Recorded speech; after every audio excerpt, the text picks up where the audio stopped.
Ivko, prišiel si teraz do cieľa tvoje bezprostredné dojmy. Bezprostredne som unavený.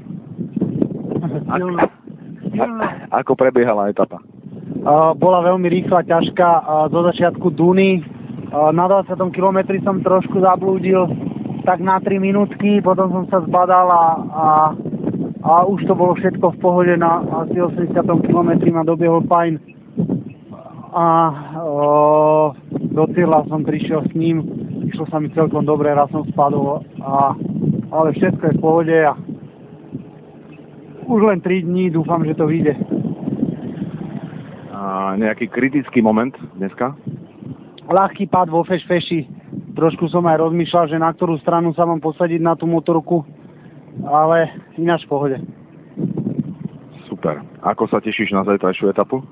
Neviem, zajtra má byť veľmi dlhý deň. RZ má byť strašne dlhá. Myslím si, že to budú pisty zase, že to bude veľmi rýchle, uvidíme. Necháme sa preklapkať. Máš zranenú ruku. Ako to vyzerá? Vyzerá to tak ako druhý deň. Bolí ma to a už som si zvykol. Čo hovoríš na motorku? Motorka je fajn. Dneska som išiel aj skoro 170, takže som celkom spokojný. Ďakujeme za rozhovor. Pozdravujeme na Slovensku.